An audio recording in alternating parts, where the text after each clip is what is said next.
Peace, family. When it comes to a revolution, why are we still listening to white people? White people comprise around 90% of the politics, the courts, the businesses, the industries, the economics. If they are unable to govern this country so peace and prosperity is abundant for all people, why are we still listening to them when it comes to a revolution? It makes no sense. And I'm talking to this guy, and he's trying to elicit the help of blacks to create this social movement, to hold the establishment accountable. And the fact of the matter is this: there's no need for us to help them. The GDP of the United States is around $30 to $31 trillion. Black people, we contributed $1.6 trillion. That's basically a drop in the bucket. If half the white people were truly upset at the establishment as they claim, when you just had a few weeks ago this 8 million people participating in this No King March protesting Donald Trump's presidency, if half of them was upset as they claimed, as opposed to joining their movement and depriving ourselves of essential needs and services because we have no independent means to sustain our own existence, why don't these angry white people take their economics that they are 90% in charge of, 60% of the population, take it to black businesses, only buy from food and produce from black farmers? We should not be helping white people who can't govern people properly, and then turn around and want to help these same people lead a revolution. This guy's talking about establishing some type of new community where blacks and whites live together in the same time and place. Show me in history what has ever took place. And they talk about this as if they have some firsthand knowledge of the glorious and wonderful existence that was, and they want to reduplicate it today. And see, history has totally ignored this union. And if history doesn't recognize it, we should not believe in it. It's like when I look at the Bible and I see the chapter and verse of prophecy, historical events that took place, that gives me strength and motivation, inspiration to believe in something beyond myself. I look at history the same way. History is chapter and verse, time and place. Give me a time and place that I could look at and read that a union between blacks and whites took place, and through this union, both parties was able to elevate themselves to a quality of life that they never could have achieved on their own. There isn't none.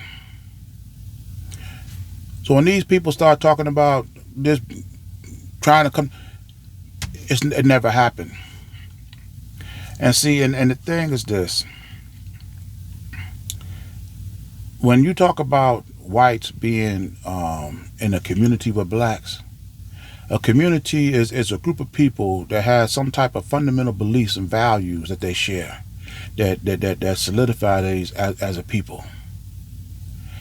Ask yourself, honestly, what do we have in common with white people? What do we believe that they believe? What do we love that they love? What do we value that they value?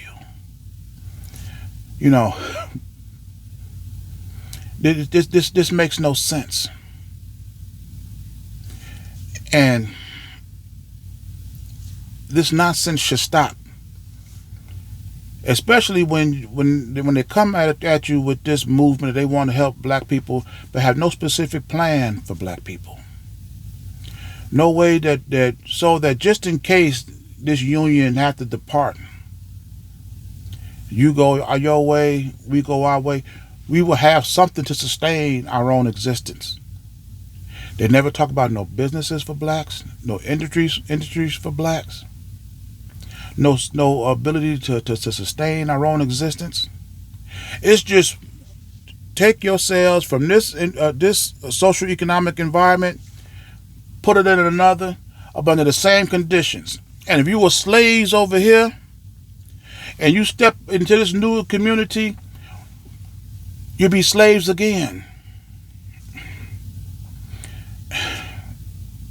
I mean, this thing is so frustrating. It is time that we as a people got a little bit selfish when it comes to obtaining our civil rights and keeping it. We have got to get to the point where we got to ask, what's in this for us? What's going to move the needle for black people? And what's going to move the needle for black people and for having ownership and control over the essential needs and services that we depend on to get through life. That means our own schools, our own hospitals, our own economics, our own businesses, our own industries, our own institutions. Because, see, the fact of the matter is this. It doesn't take 250 years to figure out a way how to educate a people properly, how to provide for their health, how to pay them a respectable wages so they can maintain a respectable quality of life, offer goods and services that's affordable for the people. It doesn't take 250 years to do that. And like I say, this country is almost 250 years old. You would think that as it progressed through time, it would get better and more efficient, especially as technology advanced. And in actuality, this country is getting worse. They wanna get rid of education. Millions of people are on the verge of losing their health care. No universal health care in America is the only industrialized country that has no universal health care. The courts is corrupt. The prison system is corrupt. And we are funding this government. The government's supposed to be working working to secure and protect the needs and interests of the people. And that means every department that branch from this government should have the same agenda. But they have failed in each one of them. The economics is the vast majority of economics is in the possession of 1% of the population. The courts, like I said, is corrupt. The food is tainted. They producing food that other countries won't even accept. You know, it's time for us to be a little bit selfish and do something for ourselves. Before we help anybody with anything, find out what's in it for us. And if they can't give it to us, then there's no reason why we can't do it for ourselves. It's just as simple as that. But like I said, this thing's so frustrating. But I'm in this video here. And as always, these are my thoughts, my opinions. I invite you to leave yours in the comments. And I'll see you in my next video. Ashe.